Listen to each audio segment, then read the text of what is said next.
Vamos a orar y así predicamos en esta mañana. Señor eterno, Dios soberano que mora en las alturas, a ti damos toda gloria y a ti damos toda honra, Señor. Gracias por Cristo, Señor. Gracias por la cruz, Señor. Gracias, Señor, porque nosotros, Señor, todos estábamos perdidos, Señor, en nuestros delitos, en nuestros pecados, Señor, y tú en Cristo, Señor, nos salvaste. Señor, gracias. Ayúdanos a que nosotros podamos exaltar a Cristo en esta mañana a través de la exposición bíblica, Señor. Que Cristo no solo que sea el centro, Señor, sino que Cristo, Señor, sea la razón de todo cuanto nosotros hacemos desde el púlpito. Ayúdanos, Señor, a ver a Cristo. Ayúdanos, Señor, a poder llevar tu palabra a la práctica, vivirla, Señor, vivir conforme a ella. En el nombre de Jesús. Amén.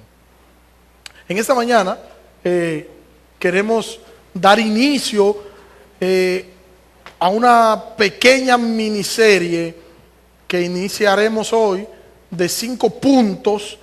5 puntos que generaron controversia y que aún siguen generando controversia, que fueron también determinantes para que la iglesia pueda sostener la fe durante mucho tiempo y aún hoy. Y a su vez le pido que me tengan un poquito de paciencia porque estaremos visitando la historia del cristianismo y haremos cierto ejercicio para nosotros poder ver algunas cosas, y le pido un poquito de paciencia y luego entonces podamos ver el primer punto de esos 5. Cuando podríamos nosotros preguntar, ¿cuándo inicia el debate y la confrontación en torno a lo que es la doctrina de la gracia? Eso es el primer punto que vamos a ver. ¿Cuándo inicia el debate y cuándo inicia la confrontación en torno a lo que nosotros conocemos como lo que es la doctrina de la gracia? Y tenemos que remontarnos y decir que esta confrontación empieza con Pelagio y con Agustín de Hipona. Y decir que Pelagio se interesaba ante todo, según él, en lo que es la doctrina de la gracia, al igual que San Agustín. Sin embargo, Pelagio rechazaba la doctrina del pecado original. Entiéndase, Pelagio decía que el hombre no heredaba el pecado, sino que el hombre era condenado por el pecado que hacía, que el hombre no era pecador porque nacía siendo pecador, sino que el hombre era pecador porque el hombre practicaba el pecado. O sea que él decía creer en la doctrina de la gracia, pero con sus creencias y sus afirmaciones negaba la misma. Pelagio abordó y fue quien abordó el tema de la voluntad libre, o de la libre voluntad, o del libre albedrío, como más bien se conoce, y dando a entender y diciendo que desde el momento de la creación Dios colocó en el hombre la capacidad de elegir, de hacer y de tomar. O sea, todo hombre tiene la capacidad de elegir de un modo entre otro la salvación, o de un modo entre otro lo que es el bien y el mal.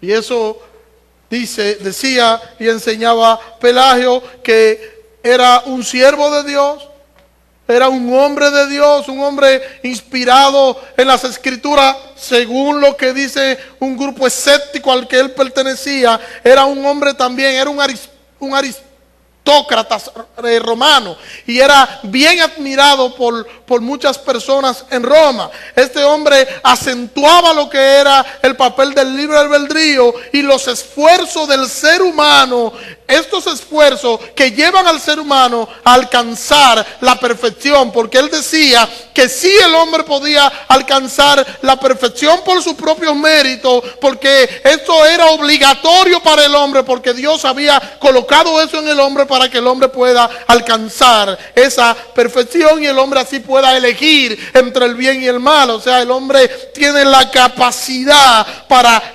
rechazar o para escoger a Dios.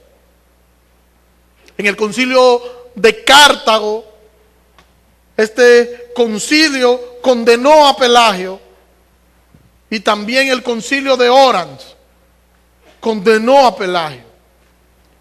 San Agustín, por su parte, como es conocido o como lo da a conocer la Iglesia Católica, San Agustín de Hipona, por su parte, señala o señalaba o enseñaba lo que los demás habían creído hasta ese entonces, que era lo que nosotros conocemos hoy como la doctrina de la gracia, y que el hombre estaba siendo dominado por el pecado, y que para poder el hombre libertarse del pecado, el hombre no podía, Dios tenía que librarlo de eso, y que Dios tenía que hacer un poder sobrenatural, un poder tan grande como aquel poder cuando Dios dijo en Génesis 1:1, sea la luz, que Dios de igual forma tenía que transformar el corazón de ese hombre para que ese hombre entonces pueda desgustar la gracia. Así expresaba Agustín, y lo que se conoció como, en cuanto a lo que es la confrontación con Pelagio, lo que llevó como al clima de la confrontación fue una exégesis que hizo Agustín de Romanos capítulo 5, desde el versículo 12 hasta el versículo 21, donde él observa allí, Agustín de Hipona observa que el pecado se transmite desde Adán hasta nosotros. O sea, Agustín dice allí en aquella exégesis que el pecado no es una herencia y que se transmite a toda la humanidad desde Adán hasta nosotros hoy. Su tiempo de él, pero yo hasta el tiempo hoy. Y también señalaba la distinción entre pecados personales y el pecado original, que era también a lo que Pelagio se oponía. Agustín decía que somos reos porque estamos aprisionados por las cadenas de la muerte.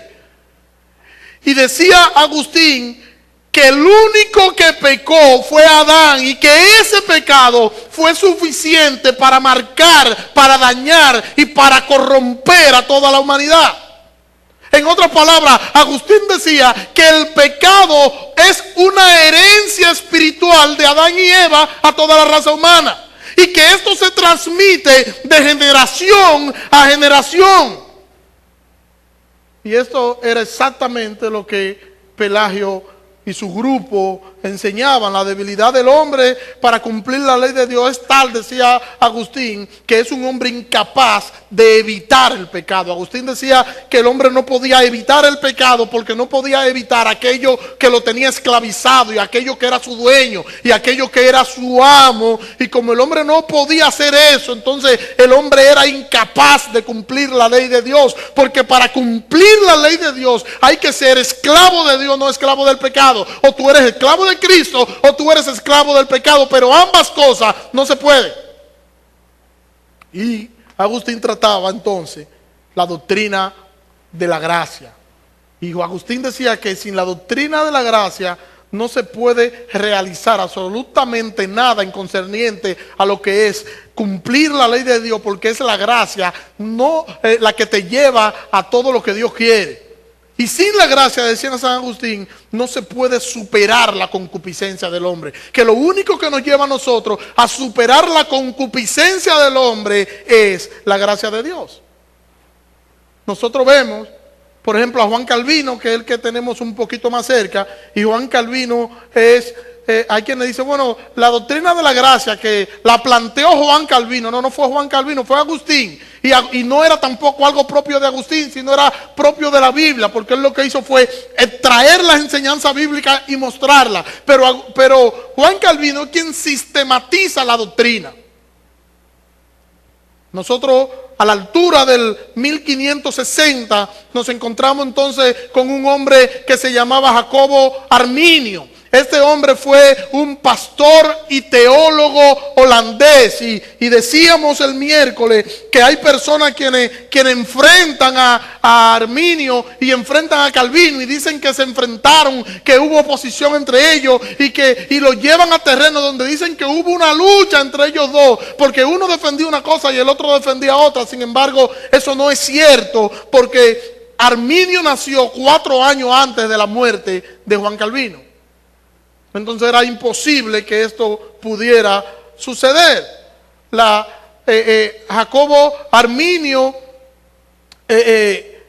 se preparó teológicamente bajo lo que fue la enseñanza o la doctrina de Teodoro de Beza, que era el sucesor de Calvino en Ginebra. Y allí él obtiene su formación teológica, que esa formación teológica de Arminio fue profundamente calvinista. Sin embargo, a pesar de eso, poco tiempo después, Arminio abraza otro tipo de creencia y enfrenta lo que eran las enseñanzas calvinistas. Y en Holanda, esto fue tomando cierta posición, tomando cierto lugar, hasta que tuvo que llegar la iglesia y tomar cierta determinación con todo esto. Decían ellos que toda persona no regenerada, decía Arminio, posee una voluntad libre y una capacidad de resistir al Espíritu Santo. O sea, tiene una voluntad libre o un libre albedrío, que era lo que decía Pelagio. Por eso a lo que cree Arminio, a lo que enseñaba Arminio, algunos le decían que era un semi-pelagianismo, porque se parecía mucho en el fondo a lo que Pelagio enseñaba. Y decía este hombre que el hombre podía resistir al Espíritu Santo, que podía rechazar la gracia de Dios que le era ofrecida, que podía menospreciar a Dios en contra de cualquier cosa que pudiera enseñar la Biblia, y que podía rehusar creer la gracia del Evangelio y allí no abrir su corazón o abrirlo, y que este hombre entonces llegaba a la conclusión, porque tenía la capacidad de qué hacer y qué no hacer. Y había algo interesante que decía también Arminio. Arminio decía que si el pecador no responde al llamamiento, la culpa era de él. O sea, si el pecador no responde al llamado de Dios, si el pecador no responde al Evangelio, era culpable del pecador. Pero si el pecador respondía al llamado, entonces ¿quién era el favor? Bueno, ¿quién era el responsable? No era Dios, sino el pecador, porque el pecador tenía la capacidad para rechazar la gracia o para abrazar la gracia. Y todo esto que enseñaba este hombre, y según Arminio, Dios concede a todos los hombres una gracia previa para que el hombre pueda tener lo que se conoce hoy como libre albedrío o libre voluntad, donde el hombre tiene la capacidad innata de poder escoger el bien o puede escoger el mal, del hombre poder escoger a Dios o rechazar a Dios, del hombre poder resistir de manera voluntaria a Dios. Después de la muerte de Arminio, sus seguidores fueron acusados de hereje. Oiga cómo es. Los seguidores de él fueron acusados de hereje. Y en el concilio de Dor, allí los arminianos presentaron 5 puntos a manera de protesta. Y allí se realizó una especie de dieta o de concilio que abarcó varios días, desde el 13 de noviembre de 1618 hasta el 9 de mayo de 1619. Y presentaron a los estados holandeses, en son o a manera de protesta, los 5 puntos que el arminianismo creía.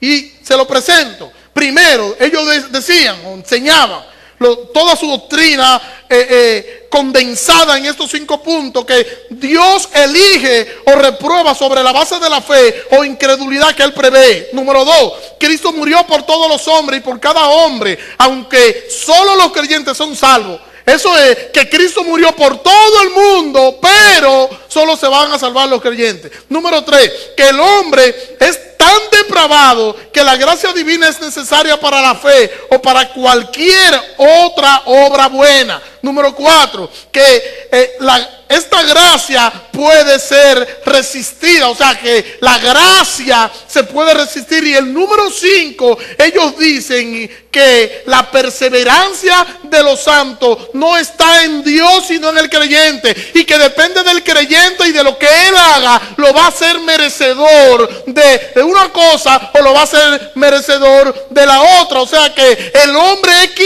quien mantiene la salvación. Y todo esto, esta disputa entre calvinistas y arminianos trajo como secuencia el sínodo de Dor. Y fueron invitados aquí todas las iglesias reformadas y fue celebrado en la fecha que ya mencioné, y este concilio determinó de manera drástica y reconoció lo que nosotros conocemos hoy como los 5 puntos del calvinismo, o como lo que es la doctrina de la gracia, y rechazaron de manera contundente la doctrina arminiana. Y cito los 5 puntos de la gracia, o como algunos le dicen, los 5 puntos del calvinismo, que no son de Calvino. Los 5 puntos de la gracia, los cito. Número 1, total depravación. Número 2, elección incondicional. Número 3, expiación limitada. Número 4, gracia irresistible. Y número 5, la perseverancia de los santos. Y entonces ellos llegaron allí a la conclusión de que estos eran los puntos que la iglesia, no que tenía que creer, porque no era diciéndole a la iglesia, ustedes tienen que creer eso, no, porque era lo que la iglesia siempre había creído, era diciéndole a la iglesia, eso que ustedes siempre han creído es lo correcto y es lo que deben seguir creyendo, no lo que dice este grupo, o en paréntesis los arminianos, que vienen ahora con una doctrina totalmente diferente a la que enseñaron nuestros padres.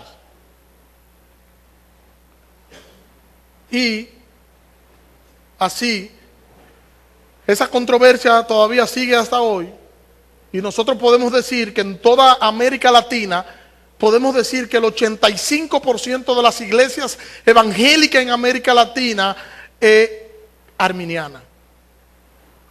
Mucho, ¿verdad? Estoy dando mucho, un porcentaje muy alto, pero sí, son pocas iglesias que, de hecho hay iglesias que se autotitulan como iglesias bautistas, como iglesias que creen la doctrina de la gracia. Sin embargo, su práctica y sus enseñanzas nos dicen a nosotros que no creen la doctrina de la gracia, sino que son arminianos. En el mejor de los casos son arminianos, otros son más radicales y entran entonces al punto de Pelagio y no son entonces arminianos sino pelagianos. Todavía en el tiempo en que nosotros vivimos hoy, toda la humanidad, podemos decir, basándonos en el primer punto, ya vimos el primer punto. El primer punto vimos en cuanto a lo que es la confrontación, o en cuanto a cuándo inició la confrontación sobre la doctrina de la gracia. Segundo punto, entonces vamos a entrar en el primer punto de los 5 puntos, que es la depravación total. ¿Qué enseña la depravación total? Toda la humanidad ha sido afectada, dañada y distorsionada por la entrada del pecado en el mundo. Cuando nosotros hablamos de depravación total, nosotros estamos hablando de la condición natural del ser humano caído. Y esto no se refiere a que el hombre puede hacer todo el mal que pueda ser capaz de hacer, no, sino todo el mal que el hombre pudiera hacer. No es a eso que se está refiriendo. El hombre pudiera ser más malo de lo que es. El hombre tiene condiciones para ser peor que lo que es. No es a eso que se está refiriendo la doctrina. De hecho, nosotros podemos ver que hay hombres que son más malos que otros. Y tú puedes ver a un hombre que maltrata a su familia, que maltrata a sus hijos, que maltrata a su esposa, se encuentra con otro hombre que llega al punto, no incluso de agredirla solamente, sino hasta de quitarle la vida a la mujer, pero igualmente a sus hijos. Y tú te vas a encontrar un hombre que es más malo que otro, te vas a encontrar con otro hombre que no es tan malo como ese, que no llega al punto de agredirla, que no llega al punto de maltratar a la familia, pero hace otros pecados también horrible en contra de su familia. Pero tenemos que llegar a la conclusión que hay uno que en maldad le lleva a otro. El hombre puede cometer actos pecaminosos, y de la única forma que el hombre no llega a esos actos pecaminosos atroz es si está en la sumisión de la gracia de Cristo. Solamente la gracia de Cristo puede llevar al hombre a hacer lo que el hombre no quiere hacer. El hombre es egoísta por naturaleza, y el hombre solo anda buscando sus propios beneficios. Nunca nosotros veremos la condición del hombre real si solo nosotros la comparamos a ese hombre con Dios, porque el estándar para el bien o para la moral del hombre no está en otro hombre, sino que el estándar de moral es Dios, y es con Dios entonces que hay que comparar a ese hombre caído. Entonces eso nos deja muy mal parado. El pecado es una rebelión en contra de Dios, y como es una rebelión en contra de Dios, entonces a Dios a quien nosotros debemos ver. Y quiero que veamos algunos puntos para que podamos tener un poco de claridad en torno a lo que estoy diciendo. Nuestra rebelión contra Dios no es parcial, es total. Nuestra rebelión contra Dios no es parcial, es total. Por ejemplo, cuando el hombre tiende a ser religioso, este hombre religioso tiende a rebelarse contra Dios en medio de su proceso religioso, porque tiene un corazón, no tiene un corazón que está allí sintiendo en torno a los preceptos y a los mandatos de Dios, sino que tiene un corazón girando en torno a sus propios principios egoístas. Y quiero citar a Mateo, capítulo 6. Versículo 1 en adelante. Voy a citar algunos textos, ahí voy a leer un poquito rápido, solo para que tengamos como referencia este texto. Mateo capítulo 6, versículo 1 dice: guardaos de hacer vuestra justicia delante de los hombres para ser visto por ellos. De lo contrario, no tendréis recompensa de vuestro Padre que está en los cielos. Cuando pues hagas obra de misericordia, no hagas tocar trompeta delante de ti como hacen los hipócritas en la sinagoga y en las calles, para ser honrado por los hombres. De cierto os digo que ellos ya tienen su recompensa. Pero cuando tú hagas obras de misericordia, que no sepa tu derecha lo que hace tu izquierda, de modo que tus obras de misericordia sean en secreto, y tu Padre que ve en lo secreto te recompensará en lo público. O sea, aquí estamos viendo cómo Cristo está enfrentando la religiosidad de los fariseos, y Cristo está diciendo que no es correcta la forma en la que ellos están manejando en torno o de frente a los demás. De hecho, el mandamiento de amarás a tu prójimo como a ti mismo, están corrompiéndolo con su forma de actuar, con su forma de conducirse ante ellos, y esto nos da a entender, y eso nos hace ver a plena vista que ellos estaban totalmente corrompidos, y que su religiosidad era una religiosidad que estaba girando en torno a principios egoístas. Dice el versículo 5: cuando oréis, no seáis como los hipócritas que aman orar de pie en la sinagoga y en las esquinas de las calles para ser vistos por los hombres. De cierto os digo que ya tienen su recompensa. O sea, no es que tú vistas de espiritualidad lo que tú haces. No es que tú digas: mira, yo oro de tal forma, yo leo la Biblia de tal forma, yo hago tal cosa. Lo que tiene sentido aquí no es que tú puedas mostrar una religiosidad basada en tus experiencias, basada en o que gire en torno a tus principios egoísta, sino que tú puedas basar lo que tú crees en torno a la gloria de Dios, en torno a la gloria de Cristo, y que todo cuanto tú hagas, aún en el entorno religioso, tú puedas entender que tú lo haces para la gloria de Dios, y que el único que debe llevarse gloria en todo eso es Cristo, porque para Él es que tú debes hacerlo. Por eso Cristo nos habla aquí en esta sección del Sermón del Monte, y nos está hablando de esta religiosidad barata en la que estaban sumergidas los fariseos. Y así pudiera leer, pero no tengo tanto tiempo como para leer todo el texto completo. Mira como dice Romanos capítulo 3 versículo 9, dice: ¿qué pues? ¿Les llevamos alguna ventaja? Claro que no. Porque ya hemos acusado tanto a judíos como a gentiles, diciendo que todos están bajo pecado. Como está escrito: no hay justo ni aun uno, no hay quien entienda, no hay quien busque a Dios. No hay justo ni aun uno, no hay quien entienda, no hay quien busque a Dios. Dice el versículo 12: todos se apartaron a una.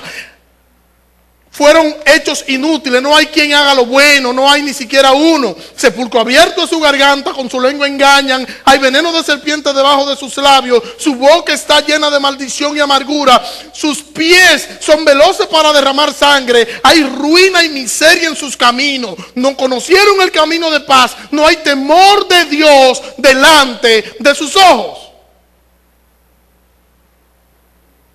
El hombre, por más esfuerzo que el hombre pueda hacer para el hombre poder negar esta condición natural y total del corazón del ser humano, por más esfuerzo que el hombre pueda hacer, aún hasta su religión está permeada de ese pecado, de esa corrupción total que tiene el hombre. Y por más que el hombre quiera abrazarse a una religión, no es que te abrace a un principio religioso, no es que te abrace a lo que diga un grupo, no es que te apegue a lo que alguien te pueda decir, es que tú puedas rendir tu vida y tu corazón, que estén rendidos, que todo tu ser esté rendido a Cristo, y entonces así la gracia de Cristo va a fluir en ti.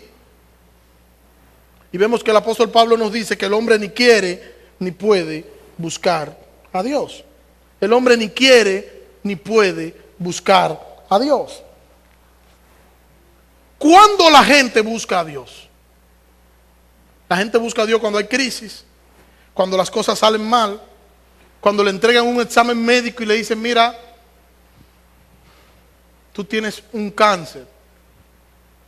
Entonces eso le hace buscar a Dios. Cuando no hay trabajo, cuando no hay alimento, cuando las cosas están saliendo mal, cuando todo gira y vemos que las cosas no están saliendo como deben ser, entonces ahí el hombre se acerca a Dios. Juan capítulo 3 versículo 20, porque todo aquel que practica lo malo aborrece la luz y no viene a la luz para que sus obras sean censuradas, pero el que hace la verdad viene a la luz para que sus obras sean manifiestas de que son hechas en Dios.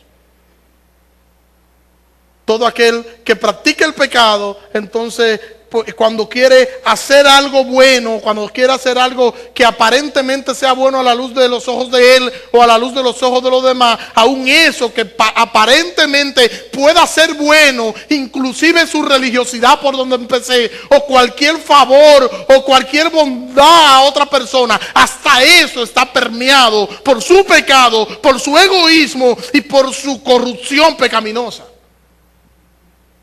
Todo el ser del hombre, como ya dije al principio, quedó afectado por el pecado, y el hombre quedó separado por causa de ese pecado, quedó separado de Dios. El hombre es un esclavo del pecado que no quiere ni puede buscar a Dios.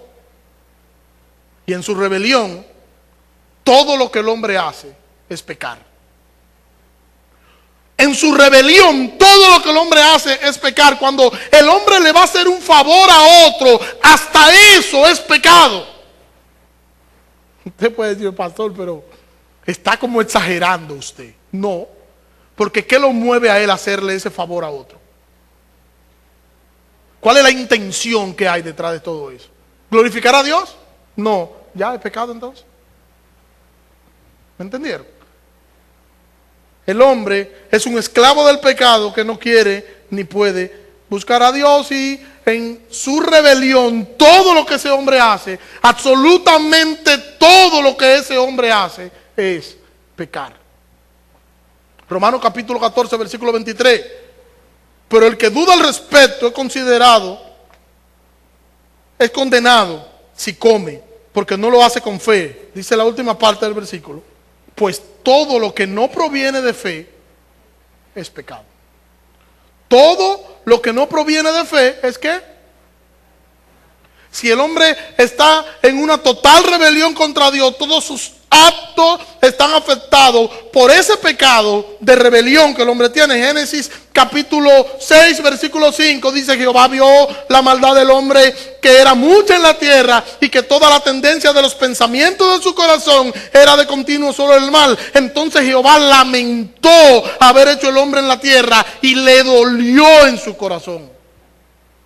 Los designios del pensamiento del corazón del hombre era que cosas buenas, dice el texto que era de continuo el mal. Lo que está diciendo es que lo único que el hombre genera, que lo único que el hombre, en lo único que el hombre se deleita es en la maldad de su corazón. Génesis, Primera de Corintios capítulo 16 versículo 14, todas vuestras obras sean hechas con amor, dice allí el apóstol Pablo. Tenemos que hacer todo con amor, pero el amor es un fruto de la fe. Y si el amor es un fruto de la fe, y todas las cosas el Señor nos manda a hacerlas con amor, tengo que concluir que no todo el mundo hace las cosas con amor, porque no todo el mundo tiene el fruto de la fe que se llama amor. Gálatas capítulo 5, versículo 6, pues en Cristo Jesús ni la circuncisión vale nada sino la fe que es por medio del amor. Primera carta a Timoteo capítulo 1 versículo 5, pero el propósito del mandamiento es el amor que procede de un corazón puro, de una buena conciencia y de una buena fe no fingida.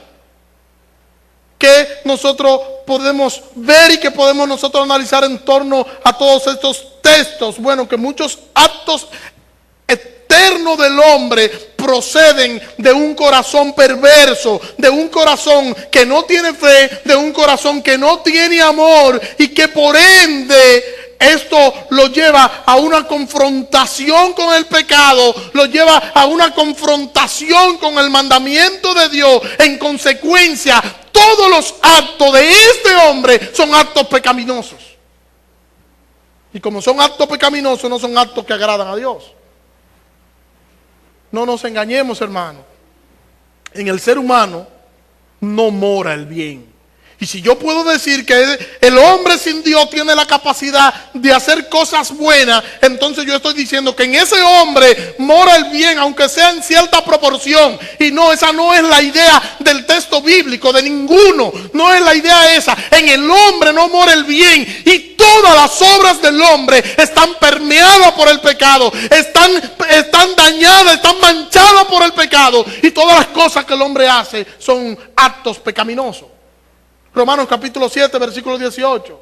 Dice el apóstol Pablo allí: yo sé que en mí, a saber en mi carne, no mora el bien, porque el querer el bien está en mí, pero no el hacerlo. O sea, yo miro y digo, wow, lo correcto debe ser tal cosa, pero al final no es lo que yo hago. Yo hago el mal que mora en mí. En el hombre sin Cristo solo mora la maldad. Todo el ser del hombre, como ya he repetido, ha quedado afectado por el pecado. El hombre fue creado con un fin. El fin de este hombre fue para la gloria de Dios. Y el hombre ha quedado separado de Dios, ha quedado alejado de Dios. Y junto con esa separación de Dios llegó entonces el deleite de ese hombre por el pecado.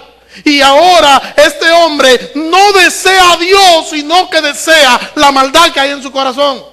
Y ahora este hombre no quiere a Dios. Ahora este hombre ni quiere ni puede anhelar a Dios. Ahora el hombre es incapaz de someterse y es incapaz de hacer el bien. Porque no puede el hombre hacer el bien si Dios no está en él. El hombre es incapaz de someterse a Dios. El hombre es incapaz de someterse a Dios. Romanos capítulo 8, versículo 7. Sin embargo, no en todos hay este conocimiento, porque algunos por estar hasta ahora acostumbrado al ídolo, comen el alimento como algo sacrificado a los ídolos, y su conciencia es contaminada por ser débil. Pero no es la comida lo que nos recomienda Dios, pues ni somos menos si no comemos, ni somos más si comemos. Efesios capítulo 2, versículo 1, dice nuevamente allí el apóstol Pablo: en cuanto a vosotros, estabais muertos en vuestros delitos y pecados, en los cuales anduvisteis en otro tiempo, conforme a la corriente de este mundo, y al príncipe de la potestad del aire, el espíritu que ahora opera en los hijos de desobediencia. En otro tiempo, todos nosotros vivíamos en ello, en las pasiones de nuestra carne, haciendo la voluntad de la carne y de la mente. Y por naturaleza éramos hijos de ira, lo mismo que los demás. O sea, el apóstol Pablo está encerrando dentro de lo que es la depravación, dentro de lo que es la corrupción, dentro de lo que es la maldad, dentro de lo que es exponerse a la ira de Dios. El apóstol Pablo está encerrando a toda la humanidad. Y el apóstol Pablo está diciendo que nosotros que hoy somos creyentes estábamos igual que los demás. Y ese que los demás no es un demás que excluye, sino que incluye a toda la raza humana. Efesios capítulo 4 versículo 17. Esto digo e insisto en el Señor, que no os conduzcáis más como se conducen los gentiles en la vanidad de sus mentes, teniendo el entendimiento entenebrecido, alejados de la vida de Dios por la ignorancia que hay en ellos, debido a la dureza de su corazón. Alejados de la vida de Dios. Y Ezequiel 36 versículo 26 dice: os daré un corazón nuevo y pondré un espíritu nuevo dentro de vosotros. Quitaré de vuestra carne el corazón de piedra y os daré un corazón de carne. Él da por sentado, el texto bíblico da por sentado todo el Antiguo Testamento, que el hombre ni quiere ni puede acercarse a Dios, porque el hombre está corrompido, el hombre tiene un corazón perverso, el hombre tiene un corazón endurecido, el hombre solo anda persiguiendo las cosas que no tienen que ver con Dios, porque ha sido vendido al pecado. Segunda carta a los Corintios capítulo 4 versículo 4. Pues el Dios de esta edad presente ha cegado el entendimiento de los incrédulos, para que no les ilumine el resplandor del evangelio de la gloria de Cristo, quien es la imagen de Dios. Porque no nos predicamos a nosotros mismos, sino a Cristo Jesús como Señor, y a nosotros como siervos, y a nosotros como vuestros siervos por causa de Cristo. Porque el Dios que dijo: la luz resplandecerán de las tinieblas, es el que ha resplandecido en vuestros corazones para iluminación del conocimiento de la gloria de Dios en el rostro de Jesucristo. Con todo, tenemos este tesoro en vaso de barro, para que la excelencia del poder sea de Dios y no sea de nosotros. Punto número 4. Nuestra rebelión entonces merece el castigo de Dios. Si toda la raza humana está perdida, si todo lo que el hombre hace es pecado, si en el hombre el bien no habita, porque el bien, ¿quién determina cuál es el bien o qué es lo bueno? Eso lo determina Dios. Y entonces el hombre no hace el bien, el hombre no procura el bien, porque Dios no está en él, por ende no lo puede hacer. El hombre está separado de Dios, el hombre hereda el pecado. De hecho, el salmista David dice: yo soy pecador desde que estoy en el vientre de mi madre. O sea, somos pecadores, y como pecador que es este hombre, entonces, ¿qué merece el hombre? ¿Cuál es la paga del hombre? El apóstol Pablo nos dice en Romanos que la paga del pecado es muerte, que entonces toda la raza humana, ¿qué es lo que merece? Merece entonces el castigo de Dios. Efesios capítulo 2 versículo 3. En otro tiempo todos nosotros vivíamos en las pasiones de nuestra carne, haciendo la voluntad de la carne y de la mente, y por naturaleza éramos hijos de ¿qué? De ira, lo mismo que los demás. O sea, hablándonos sobre la ira, y tenemos que mencionar la parte de la ira de Dios, que toda la raza humana está bajo la ira de Dios, y que toda la raza humana está condenada a la ira de Dios. Nuestra corrupción merece el castigo eterno, nuestra corrupción merece el castigo eterno de Dios. Nuestra rebelión contra Dios es total, y por eso su castigo hacia esa rebelión total es un castigo eterno. Y quiero que veamos el texto, un texto que debería causarnos terror. Romanos capítulo 2, que es, podemos decir que Romanos aquí está describiendo, el apóstol Pablo aquí en Romanos capítulo 2 desde el versículo 18, describiendo la condición interna del ser humano. Oiga esto: pues la ira de Dios se manifiesta desde el cielo contra toda impiedad e injusticia de los hombres, que con injusticia detienen la verdad. Porque lo que de Dios se conoce es evidente entre ellos, pues Dios hizo que fuese evidente, porque lo invisible de Él, su eterno poder y deidad, se deja ver desde la creación del mundo, siendo entendido por medio de todas las cosas creadas, de modo que no tienen excusa. Porque habiendo conocido a Dios a través de lo creado y a través de cómo Dios se ha dado a conocer, pues habiendo conocido a Dios, no le glorificaron como a Dios, ni le dieron gracia. Más bien, se hicieron vanos en sus razonamientos y su insensato corazón fue entenebrecido. Profesaron ser sabios, pero se hicieron fatuos y cambiaron la gloria del Dios incorruptible por una imagen semejante de hombre corruptible, de ave, de cuadrúpedo y de gentiles. Por tanto, y de reptiles, por tanto, Dios los entregó a la impureza en las pasiones de sus corazones para deshonrar sus cuerpos entre sí. Versículo 25. Ellos cambiaron la verdad de Dios por la mentira y veneraron y rindieron culto a la creación antes que al Creador, quien es bendito por los siglos. Amén. Por esta causa Dios los entregó a pasiones vergonzosas, pues sus mujeres, habiendo cambiado las relaciones naturales por relaciones contra la naturaleza, de la misma manera también los hombres dejaron las relaciones naturales contra la mujer, se encendieron en sus pasiones desordenadas uno con otro, cometiendo actos vergonzosos, hombre con hombre, y recibiendo en sí mismo la retribución que corresponde a su extravío. Como ellos no aprobaron tener en cuenta a Dios, los entregó Dios a una mente reprobada para hacer lo que no es debido. Y pueden seguir el texto en sus casas. ¿Quiénes son homicidas? ¿Usted alguna vez ha sido homicida, hermano? Levante la mano el que puede decir aquí que ha sido homicida. Yo he sido homicida.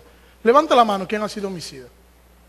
2, 3, 4, 5, 6, 7, 8, 9. Deberíamos todos levantar la mano. Absolutamente todos. Porque nosotros nos encontramos en el texto bíblico que el Señor nos dice que el que insulta a su hermano es un homicida. Que el que profesa palabra y que le dice a su hermano racá, cabeza hueca, tonto, imbécil, es un homicida. Ahora me entienden. ¿Quién es homicida aquí? ¿Quién ha sido homicida aquí? Todos debemos levantar la mano. Todos somos culpables de homicidio. Entonces, cuando nosotros vemos esto que está haciendo, esta especie de radiografía que está haciendo el apóstol Pablo aquí en Romanos 8, debe llenarnos a nosotros de terror, porque eso nos hace ver la condición del hombre y la santidad de nuestro Dios. Amén. Pero Dios, y tengo que cerrar porque se me fue el tiempo. Toda la raza humana es pecadora, la raza humana completa, el hombre no tiene intenciones de acercarse a Dios. El hombre dice, bueno, lo mejor es ser creyente, pero el hombre no viene a Dios. Toda la raza humana, todas las facetas del hombre quedaron afectadas por el pecado. Todo lo que el hombre hace es maldad, hasta lo bueno que él puede hacer es pecado. Si eso que hace no está bajo el marco de lo que es la gracia de Dios, todo cuanto ese hombre hace es pecado. Y podemos decir que hay un hombre que es más malo que otro, y cada quien va a recibir su recompensa en el infierno de acuerdo a su maldad. Uno más, otro menos. Pero no quiero que nos vayamos así, porque si nos vamos así, nos vamos a ir todos deprimidos, sabiendo que todos hemos sido condenados y que todos hemos sido culpables, y que lo único que merecemos es la condenación eterna. Quiero leer algo aquí en Efesios capítulo 2 para hacer una pequeña aplicación y concluir. Efesios capítulo 2 versículo 4 dice: pero Dios, quien es rico en misericordia, por causa del gran amor que nos amó, aun cuando estabais muertos en vuestros delitos y pecados, nos dio vida juntamente con Cristo. Por gracia sois salvos. No era que nosotros nacimos siendo una estirpe, nacimos siendo diferentes y todos ellos son malos menos nosotros. No, nosotros estábamos contados junto con ellos, pero el Señor nos vio y nos amó en la eternidad pasada, y en Cristo nos salvó para que hoy nosotros pudiéramos ser llamados hijos de Dios. ¿Esto a qué debe llevarnos entonces, amados hermanos? Esto debe llevarnos a nosotros estar agradecidos y a nosotros vivir contemplando quién es Dios y quién soy yo, y de yo poder agradecer a Dios las cosas que el Señor ha hecho y que sigue haciendo en mi vida y en torno a todo lo que está alrededor mío. Yo debo agradecer a Dios, yo debo estar maravillado por las cosas que Dios ha hecho, porque Dios me escogió a mí sin yo tener ningún tipo de condición, sin yo merecer su gracia, sin yo merecer absolutamente nada. Dios me escogió a mí, que no tenía condiciones, me escogió en Cristo. Y el Señor nos sustituyó por Cristo, y Cristo pagó nuestro rescate. Y hoy nosotros podemos decir que no solo que somos diferentes, sino que somos salvos por la gracia de Dios. Reconocemos que estábamos perdidos, reconocemos que nosotros vivíamos en la inmundicia del pecado, reconocemos que nosotros estábamos en una bancarrota total, pero Dios, que es rico en misericordia, a causa del gran amor con que nos amó, nos dio vida a nosotros, juntamente con Cristo. Por gracia somos salvos. Y qué bueno que por gracia somos salvos. Y debemos celebrar que por gracia somos salvos. Que el Señor nos ayude a que podamos nosotros valorar esto y a tener en alta estima la salvación que es del Señor. Señor, gracias. Gracias en esta mañana, Señor. Gracias por tu misericordia, gracias por tu amor, Dios. Gracias, Señor, porque a pesar de que toda la raza humana, Señor, perdida y corrompida, dañada, tú escogiste, Señor. Y nos escogiste a nosotros, Señor. Y sabiendo tú, Señor, que no podíamos estar a la altura, Señor, de tu estándar moral, enviaste a Cristo para sustituirnos, Dios. Ayúdanos a vivir conforme a eso, Dios. Ayúdanos a que podamos manejarnos en este mundo corrupto, en este mundo corrompido, en esta sociedad pervertida que nos ha tocado vivir. Ayúdanos a manejarnos, Señor, conforme a eso, conforme, Señor, a lo que ha hecho Cristo por nosotros y en nosotros. En el nombre de Jesús, Señor. Amén. Dios le bendiga.